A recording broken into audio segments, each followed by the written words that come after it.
Welcome to the Autopian podcast.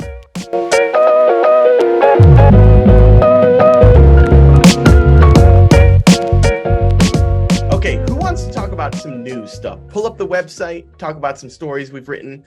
Check it out. Beau, did you get a chance to see this thing yet? I have not. Well, Actually, okay, we're going to get your first impressions of this. Hyundai Envision 74, named after the 1974 Pony prototype. Yeah. This is a concept car from Hyundai. It's a hydrogen hybrid. First so it's off, got a battery and a fuel cell, right? Wow. Yes. Yeah, which is interesting. Okay. I haven't heard of that before. Look at how much is going on here on the side. There's a of this lot car. going on. Yeah. But I have to say, I'm into it. Like, it's I think exciting. it's fun. It is exciting. Look at that. There's scoop. a lot going on, but for some reason it works. Yeah, I think I'm digging it. Look at I this think it looks front end. great.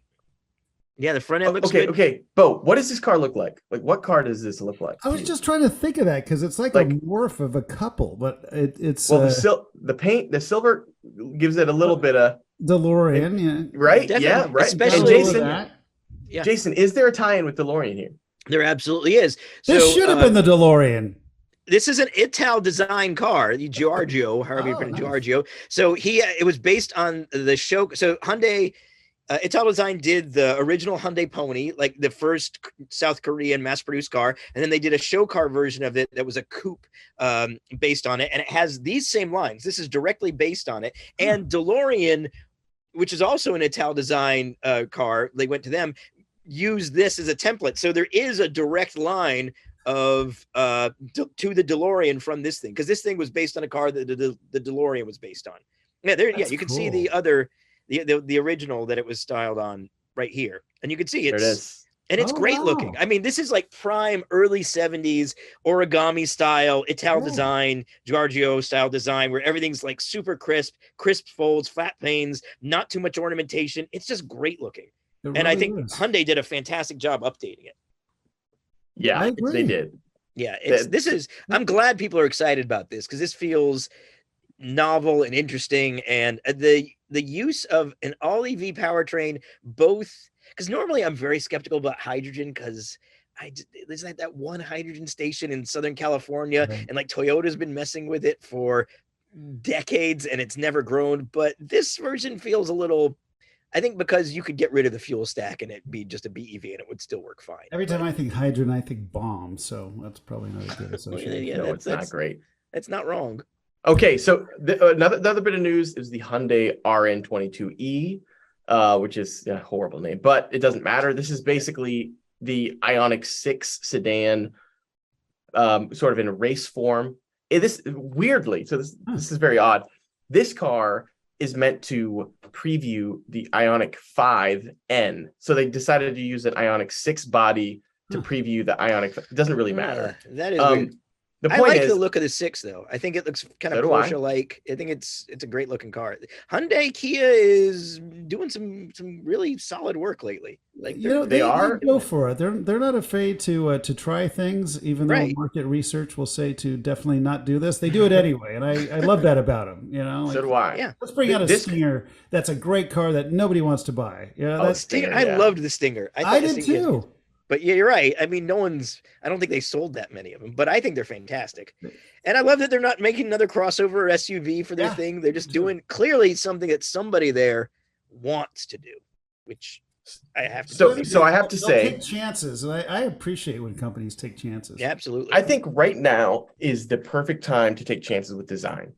Gotcha. So especially with EVs, where differentiating an EV, you're not going to do that with an engine note. You're not going to do that with a transmission, with the way a transmission shifts. You're not going to do that with an engine torque curve. There are all of these things that and even you're not going to do that with weight bias, like a Porsche 911 has the engine in the back. All these cars have all their weight between the axles. So there are so many areas where you're no longer able to differentiate yourself as a brand or as a car. And I think with EVs more than ever, design and packaging are going to be the two really important differentiators. Oh, I think you're 100% right on that. I think everything else becomes more important because, again, you don't have all the ways we used to differentiate them. And I think that's going to be exciting because there's a lot of I don't know. There's a lot they can do if they really lean into this and get creative. Hopefully, we'll see a lot of interesting stuff, and hopefully, the flexibility of like common platforms will allow for greater flexibility, and they'll be able to take more risks, and it won't be so bad because they're not really designing a whole new car. They're like plopping a new body onto. And that's the beauty of it too. Is there's no restrictions from engineering like we were talking about before. I mean, it's a lot fewer. Completely, it's a skateboard. You can do whatever you want with it. And the other, areas, technology is going to be a big one on how the interface works, because, we know that some are absolutely terrible. And I will say that there is actually a differentiation more than I would have believed on the different way that cars drive and how the suspension, how all the packaging comes together. Because this is going to sound nuts and people are going to think I'm crazy, but I think there are elements of the Mach-E that really drive like a Mustang. I think you take a Taycan out and it drives like a Porsche. So you can get, and they're finding a little bit of the soul of the brand in EVs, but it's much, much harder for sure. And to the point we're making, absolutely, design is what it's all going to be about. But there's a lot more, obviously, that goes into an EV. But this could be like a new golden era of design, which I think is I agree. Really Couldn't it? Yeah, it is exciting. And that is a good point. Vehicle dynamics are still vehicle dynamics. Yeah. Good suspension design and steering, like that is still relevant with an EV, of course. On this topic, since we're looking at this Hyundai Ioniq 6. Yeah, we've looked at this for a while. They really like N. By the way, what is N? I'm not sure why they picked N as their letter for their Well, reason. at least it's an answer. R. Not slow is what it stands for. Yeah, exactly. It means not slow. So here's the thing about this. So this Ioniq 6, and then you look at some Tesla's models. I think, and Jason and I have been arguing on, not really arguing, but talking about this. I think the sedan is going to make a comeback. And the main reason is, I think that range is more important than ride height. Or it's going to become more important than, like, say, 2 miles per gallon. Like, okay, you can buy a Ford Focus or you can buy a Ford Escape that gets just a little bit worse fuel economy.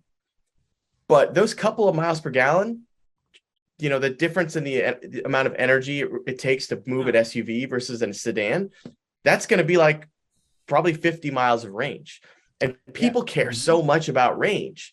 Because the consequences are so much higher. Like, because filling gas is filling gas no matter what you drive, and it takes the same amount of time and it's easy. Range actually has a bigger cost in time. So small differences in range mean real differences in how you can use the car. And I think it's magnified from what, like, a car that got 22 miles to a gallon versus one that gets 26. You're living basically the same way. But if you're talking 250 miles of range and 320 miles of range, all of a sudden what you can do with that car does change. Well, yeah, sedan, it is ready for a comeback, I believe, but it might not be what we would traditionally call a sedan either. I mean, CUVs kind of morph the difference between a SUV and a sedan, but we may see more of that coming. We get more sleek designs that have a little bit higher ride height. And again, that's another beauty. It doesn't have to fit into one box. But Tesla showed that the sedan market is still alive. I think part of the problem is that a lot of these companies are looking at the return on investment and just saying it's not worth it. And to develop a whole new car at this point would be extremely expensive in a hyper competitive market that's shrinking. So it doesn't make sense. However, when you get into EVs, and you're talking about, a really more widely spread development costs. In other words, the difference between developing an SUV and a sedan are very similar. It gives the opportunity now come back with another sedan without having that huge cost and risk behind it. So absolutely, that will come back. And the manufacturers, they also get into this thing like, oh, it's a shrinking market. Yeah, it's a shrinking market because everyone's getting out of it. But as soon as you get some great products back in that market, people get, back into it. So as soon as they're sick of driving these big SUVs that don't handle well and they want to get into something that, they can really tear around the corners, they've got to have that car out there that's going to really lure them back in, right? But you need that bait first, and that's kind of what we're missing, I believe. Are great sedans, and I do think they're coming back. Yeah, to what see degree? the thing. We'll see. Yeah, I mean, I'm hoping they do, because the thing is, it's not just about range. Like there are some consequences to trying to achieve the same range with a bigger car. It's not just weight; it's cost. Like like the amount of money required to get an SUV to go as far as a smaller sedan. It's staggering.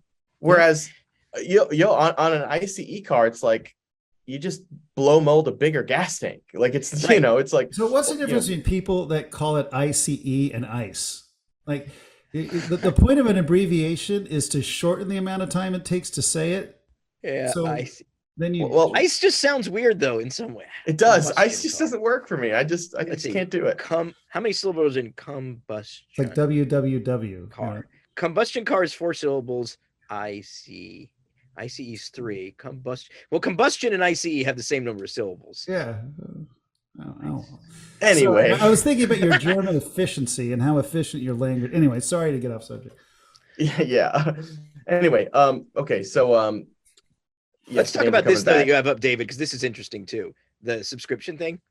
Okay, yeah. Okay. Everybody loves paying for subscriptions. So we're gonna go through a couple of stories we've written on the Autopian.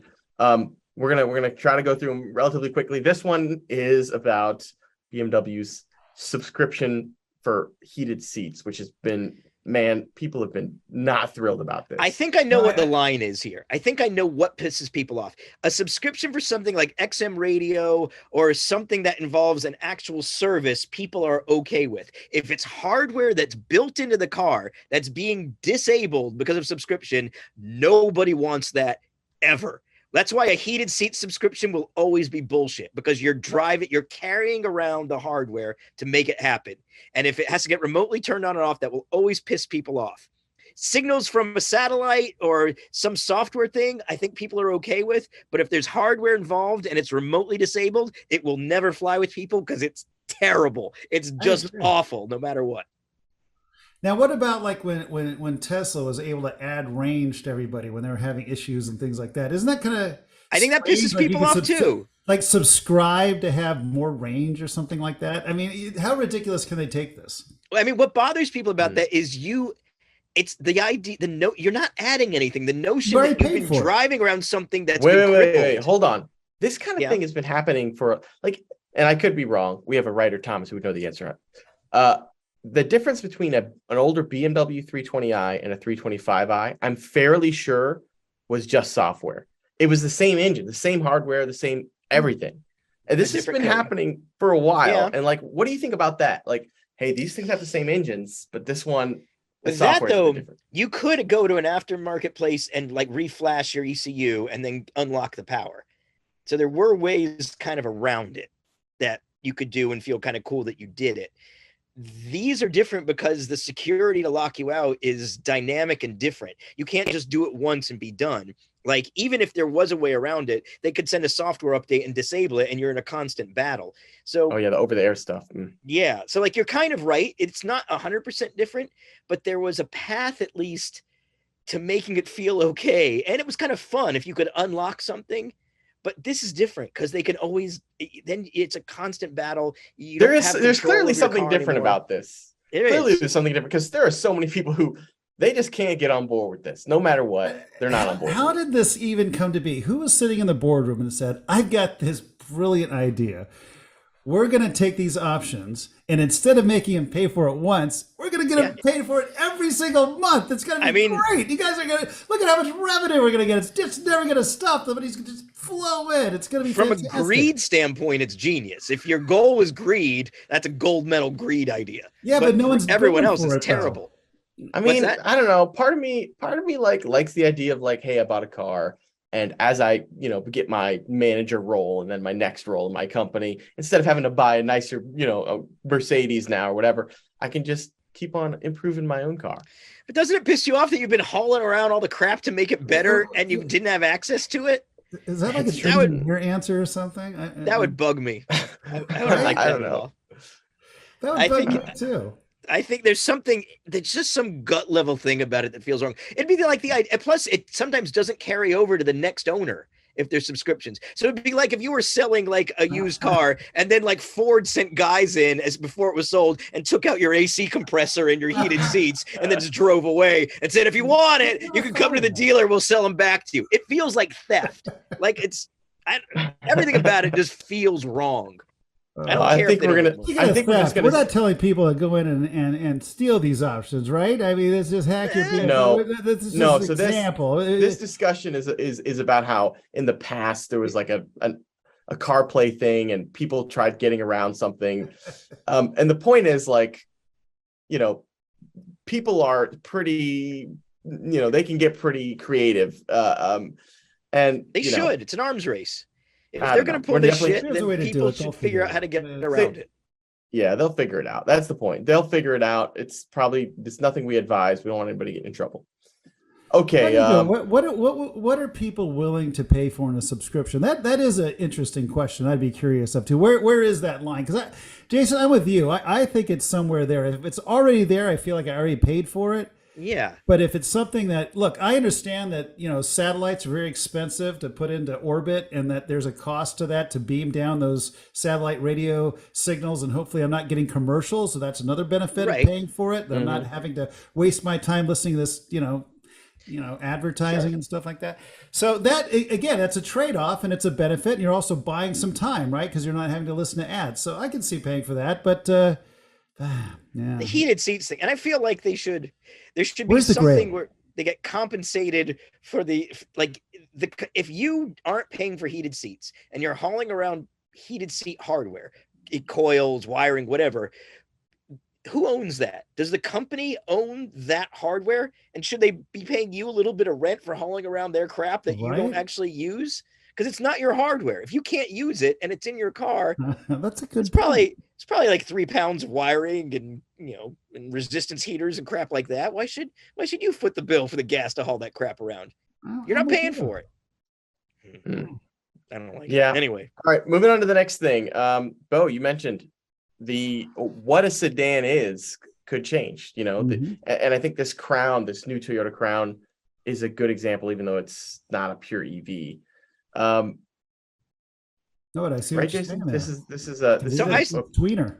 I got to see this thing in person before they announced it when I was in Toyota's event in Plano or wherever the hell it was in Texas. And it was impressive looking in person. I thought it was good looking. I personally think the interesting thing about this car is I feel like Toyota might be bumping up against the same VW Phaeton issue where people weren't buying it because of the badge, because it should have been an Audi. In this case, like, is this thing nice enough, the Crown, that it feels like it should be a Lexus? Is it going to be an issue? Crown doesn't really have name recognition in America like it does in Japan.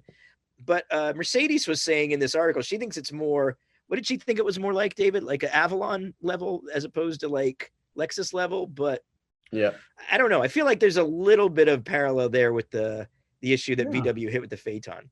I could definitely see that. Yeah. And I don't know. Where does it, like, where's it going to be compared to a Lexus? Is it like right below it, or does it like? I feel like it's blurry between bottom end of Lexus and the Crown. I feel like there's a lot of blur there. And are people going to reject this just because it's got the Toyota badge on it?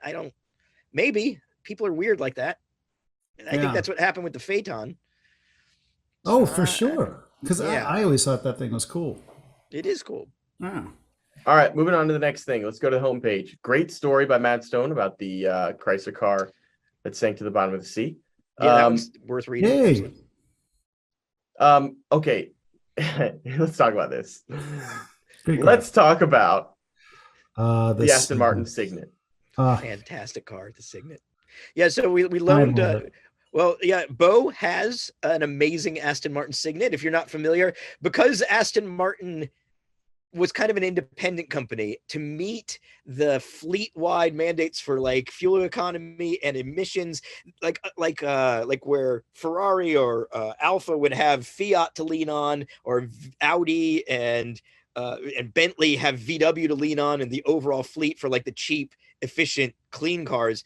Aston didn't have that, so they had to reach out and license a car from Toyota, the tiny IQ, and then make it an Aston Martin so they could say, this is a car we sell that gets great mileage and great efficiency and minimal emissions, so we're cool. So they ended up with this kind of crazy compliance car, but they made it really cool. They couldn't touch the engine or drivetrain because that would defeat the purpose, but they made the interior lavish. And because it's a small area, I feel like it's like concentrated luxury, like even more so. It's not spread out over a bigger area. Everything you see and touch is going to be some kind of nice material. And the one that Beau has is a special Q edition that has these amazing like floral prints. It's a fascinating, weird little car. I love this thing. So this is another one that if somebody said this as a joke, nobody would believe it, right?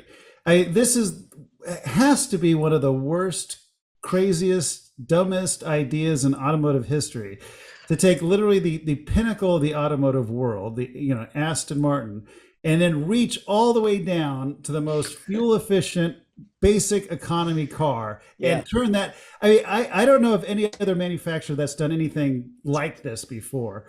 I don't know why they would. It doesn't make any sense. It was a unique period in time where they did need the credits, I guess, in Europe. But it still seems... You know what's close to that? You remember, the Radford Mini? You ever heard of Yeah. The Radford Mini is a little bit like this. So there was a while but Radford was even a separate company, but where you could buy a BMC Mini, send it to this company, Radford, and then they would make it crazy luxurious. I think a few of the Beatles had them. Yeah. And the interiors were beautiful and real leather. That's the closest analog I could think of, but even the circumstances are. But that would be like Rolls-Royce licensing Mini and then call it a Rolls-Royce. Right. But they Which still I think is a great idea. Like, I feel like there is a market for a luxurious city car. I feel like I think they could sell them. I think there's places where the density is such that you don't want to take a full-size Rolls-Royce into town.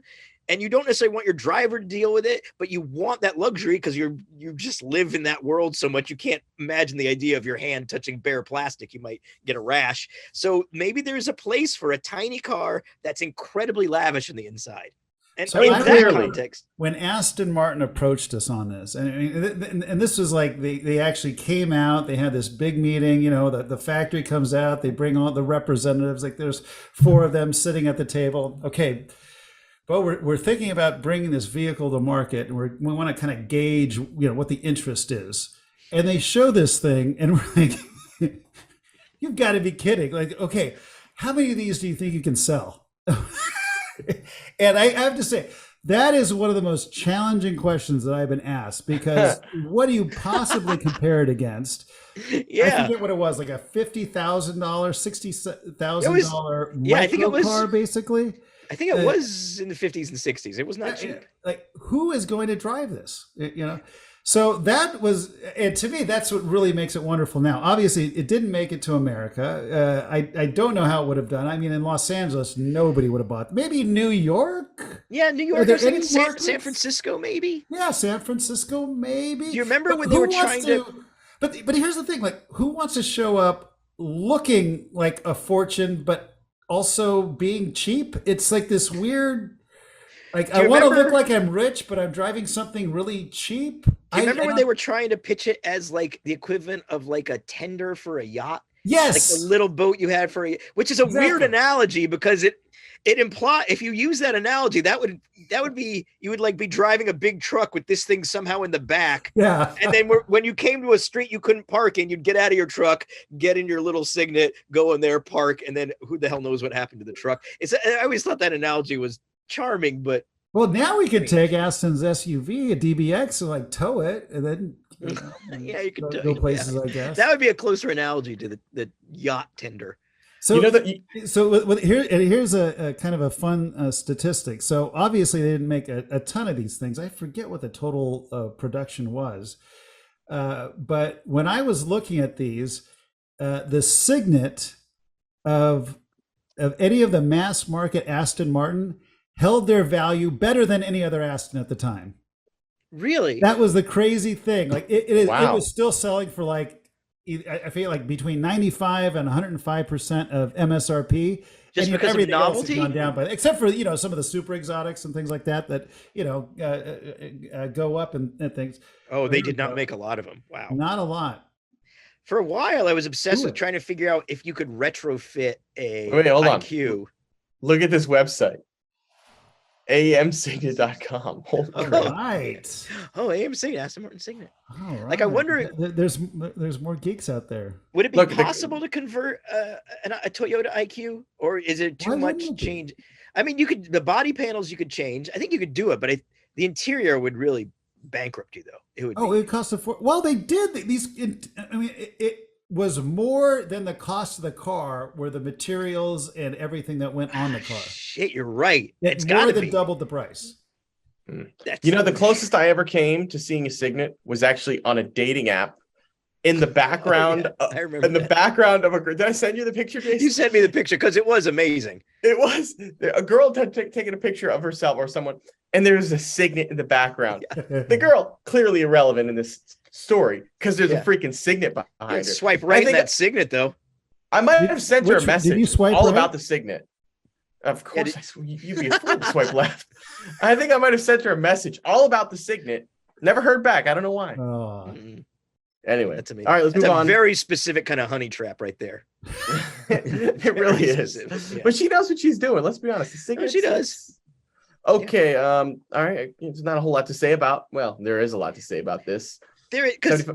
This particular car, I just think is an interesting example of a bigger sub movement in the auto industry that is fascinating. That's the Hypermiler guys that take Geo Metros and do crazy ass things to them. Because this is not the only one of these. Like, even the split cab is not the only time I've seen that. Usually they do teardrop tails and things, but there's a whole subculture of Geo Metro Hypermilers that do bonkers stuff to their car. Wait. There's a subculture of Geo Metro specifically, not any car, Geo Metros. Well, in the Hypermiler community, the Metro is always kind of like the gold standard because it got crazy good mileage. There's a community of Hypermilers. Oh, there very much is. If you want to find, maybe actually, no offense to Hypermilers, the most unpleasant.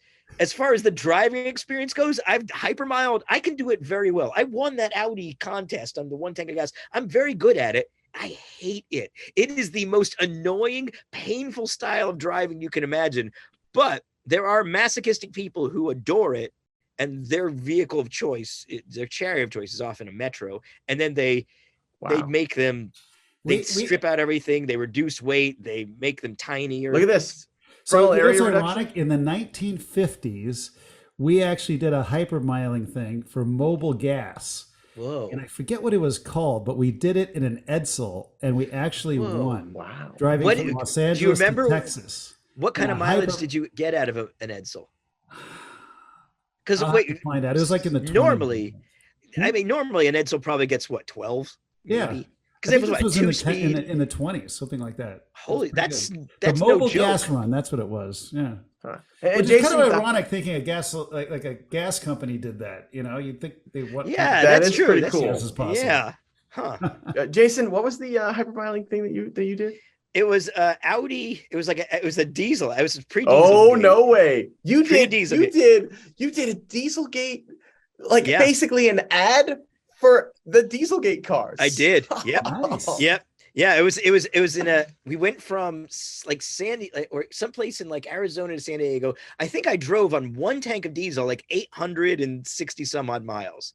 And it's it was impressive. And I was at the thing where the gauge was telling me 0 and, fill up now 0 miles for about 2 hours. It was insane. But you have to drive. Oh, it was so miserable.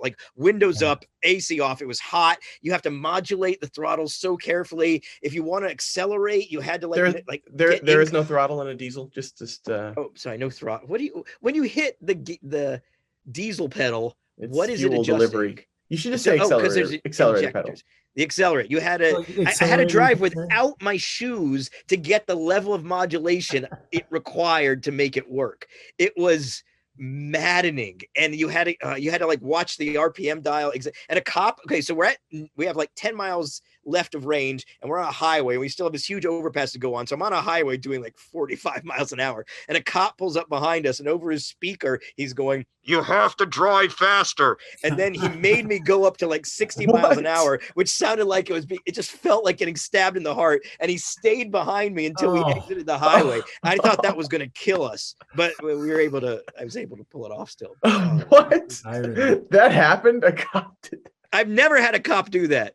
Tell you to go faster and then like make sure I did it. Yeah. That is incredible. Yeah.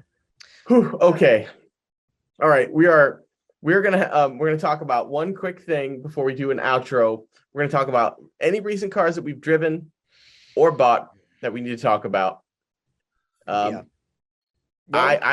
recently drove the Volkswagen ID Buzz, the Very van. excited about that. Yeah. Oh yes, Sure did. And I can tell you absolutely, I'm sworn to secrecy for at least a month or so. So, but we can talk off. Yeah. I also drove the the Genesis GV60, which is based on the Ioniq 5 platform. That thing. And then I drove this incredible Hyundai Staria diesel minivan. That's a cool looking van too. That's a very cool van. Insert picture. It looks amazing.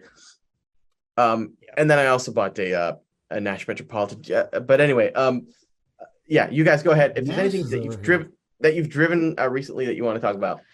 I think David's Nash is a big story, which we should talk more about later because I think it's going to be great. I know you haven't seen it yet, but so for me, the only thing I want to mention is I'm having the worst car luck right now. Everything is going to shit. Oh, no. My POW, I hit a deer. I got the bodywork fixed. There was a radiator leak. The shop hit a deer in the POW? I hit a deer in the POW in October. Okay. Nice. Hit a deer in the POW in October. I was okay, but the body was messed up. The insurance people didn't notice that there was a pinhole leak in the radiator. So I spent all this time. I had to order parts from Japan. I got a hood for $100, $700 shipping from Tokyo or wherever. But it looked great. But then the shop, when they were testing it, they didn't realize it was a radiator leak. They overheated it, cooked the head gasket. So now I've got to extend the insurance claim and get that done. The shop it was at, the guy quit. I just want my car back so badly. It's my one really reliable car. So that I don't have access to. David bought me this amazing Ford F-150 pickup truck, the Marshall, which I was driving around a lot. But last weekend, in the middle of a horrible rainstorm, the serpentine belt somehow popped off. So I had to put it on, and it has this incredibly difficult tensioner. I got to figure out what the hell happened because I don't know. And he drove it without a belt on. Do you understand? I had to get to a place to stop. I was in the middle of the road. I had to get off. I couldn't just stop there, David. It was a rainstorm, and there was literally no shoulder. There was rain coming in, which is water. So there was water being thrown at the engine. Plenty of that. That thing's gonna overheat.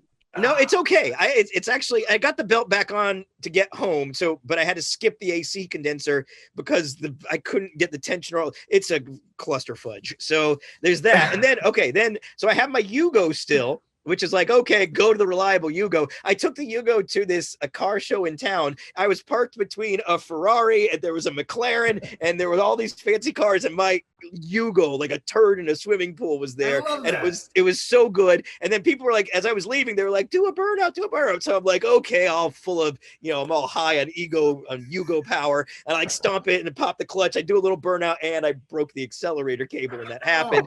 So I rigged it back up well enough, and then I was driving somewhere about an hour away last night, and then I'm driving home, accelerator cable breaks again. I had to rig it up in the ugliest way possible, where it's just the bare cable and the sleeve is off. So I have to fix that. My Changli's got some bad batteries. Hopefully our sponsor, Optima Batteries from Autopian, sponsored by Optima Batteries. They're going to supposedly send me some new batteries for the Changli. My Beetle still has the carbs. I'm just an idiot. I have 6 cars, and right now the one that's even partially running is a Yugo with a ridiculous jury-rigged stupid. That's so sad. How did you get to this point? Exactly. How? I love how you called the Yugo your most reliable car in the very beginning of the conversation. Yeah, right now it is, which is the saddest thing. The truck should be, and the truck was. I was driving this truck around all the time. Yeah, it's unkillable. I don't know why the belt. The belt. You installed the belt, by the way. I did it, but I had someone who knew what they were doing right next to me who helped me do it. Like the path was right. Like I was driving this thing for months just fine. I couldn't if I put the belt on wrong, it would have failed a lot sooner. There's no way I could install the belt wrong. Look, and it goes for months. I just love the idea that you experienced the serpentine belt slipping off in a rainstorm. That's classic. That's classic. The serpentine belt flying off an engine. That's a classic failure. It's a terrible failure. Beau, have you driven anything noteworthy? Well, it wasn't too long ago. I had a trip over to Europe and visiting Lotus. So I got a chance to drive the Emira on the Lotus test track, and that was absolutely phenomenal.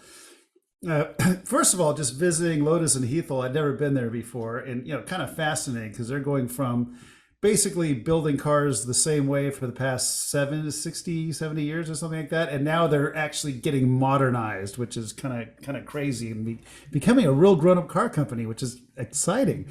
But what was crazy is we get in this Emira. It's a right-hand drive, so I'm already kind of discombobulated for that for whatever reason. Then they go, okay, just get out on the track and go. Well, I've never been on this track in my life. We're going the wrong direction, the wrong car, in the wrong side of the steering wheel. I don't have my glasses. It's raining outside. And the guy next to me I have no idea what he's saying because his accent is so thick, and this thick English accent. And the only thing I heard, because he's like, go. And the only thing I finally heard was, hairpin turn coming up. And thank God he said that, because I would have had that thing square to the wall, which I found out later the vice president did. But anyway, I have to say that new Emira, it was absolutely a true modern Lotus in every sense of the word. It looks great. The power was absolutely phenomenal. The handling, classic Lotus. So that's a all-wheel drive, fully electric car? No. This is their last gasoline sports car. So this is the swan song of the lightweight, add lightness, gasoline-powered cars. This is the last gas-powered sports car. Then after that, I got a chance to see the one you're talking about, which is their all-EV SUV. That's too many letters, by the way. It is unbelievable. I can't even tell you how cool, because you can't really get appreciated in pictures, but this Electra, which by the way I think is a very cool name. Electra's a great name. Yeah, Buick they're not hearing from Buick about the Electra name. They haven't so far, so we'll see. We'll see what happens. Yeah. But wait, what's Buick? Isn't Buick slightly different? Buick Electra. How do they spell it? Electra's the same way, like Carmen Electra? Yeah, I think Buick Electra was just like Electra. Yeah, well, maybe they will have a problem. But anyway, no, Lotus is with an E. Lotus has an E at the end. Yes. Oh, okay. Electra. They're all right. Electra. Wait, no, it's Electra. There's not even a C before the T. Oh, Electra. Electra. They're going to be Electra. I think. Anyway, they're probably going to be. Anyway, we can edit. We can redub all this so we don't seem like idiots. We'll just redub it. No one's going to know. So that's what I drove. And then on that same trip, I got to go over to Aston Martin and drove the 707 out on the highway, which was absolutely phenomenal, I'm a big Aston Martin fan. Obviously, a big SUV is not something you typically think about with Aston Martin, but now everybody's doing it. But what was amazing about the 707 is it felt like the car lost 1,000 pounds. With all that extra horsepower and torque, it handled brilliantly. I got on the highway and the guy's like, hey, Beau, just give it some beans. I'm like, go faster. I'm like, okay. So I hit it, and I have to say that thing screams. Later I found out I was going so fast that I could have been arrested and thrown in jail, but nobody actually told me that. But it was beautiful. So I had a couple of really amazing drives when I was out there in Europe. So wow. Yeah, I hope you're doing the same thing, David. Yes, I am. I've driven some great vehicles at the German Car of the Year event last week. You'll see some reviews on our site. Short reviews because they were just short drives, but some great vehicles. Super cool. All right. This has been a great conversation. Let's tell them what we got coming up next. Are you sure it's been a great conversation? Well, great enough. Asking their opinion of the conversation. Well, hopefully you're right. Hopefully you've enjoyed this podcast so far. Our very first. Yeah, we have a lot of exciting things coming We do soon. We do. Especially, we've got a very, very strange food related video and discussion where Jason and I tried to determine the optimal driving food. Yeah, a rigorous testing process we had for that. Actually, yes, it's gonna be good. There was, Jason's gonna go drive a tank soon. Cool. So that will be exciting. Yep. We've got. I will be going to Australia. I purchased some very decrepit utes in the middle of nowhere, Australia, and I'm going to be taking them to. Basically, it's like a Burning Man for ute people. It's like just an unhinged fest of Australians, and we got to throw up some pictures of these utes you got. I think even using it plural is generous because between the two of them, you maybe have 74% of a ute. That's true. That's true. So, but it's going to be a wrench fest like no other. I've got basically 4 weeks to get these 1.5 utes into like one functional one that passes inspection. And we've got Pebble Beach coming up, which is going to be epic. That's going to be amazing. Got all kinds of good plans. All kinds of cool stuff. All right. Well, so anyway, thank you, everybody. What is an Autopian, by the way? Well, an Autopian is someone who unapologetically loves cars and car culture. And all car culture, right? All car culture. They do not discriminate. Autopians. Do not discriminate. They love you're always welcome. And any two Autopians will find something they're both interested in, no matter what corners of the car world they come from. That's right. Look at this. Here it is. Here's our mission statement. Oh, yeah. Look, the Autopian exists to serve the car enthusiast community by creating content that informs and entertains. And here's the important bit. While celebrating the unifying quality of automobiles. That's right. Love it. Because it is. You can meet people through cars in ways you never could otherwise. And it's glorious. Or more to the point, it's a cult. Let's call it what it is. A cult. It's a cult. Yeah, it's a big, painful cult. And we'll take you away from your families. All right. On that note, good hanging out with you guys. Gentlemen, it's been fun. Thank you so much. All right, fellow Autopians, thank you for joining us on the podcast, and we will see you next week. Or hear you? I don't know.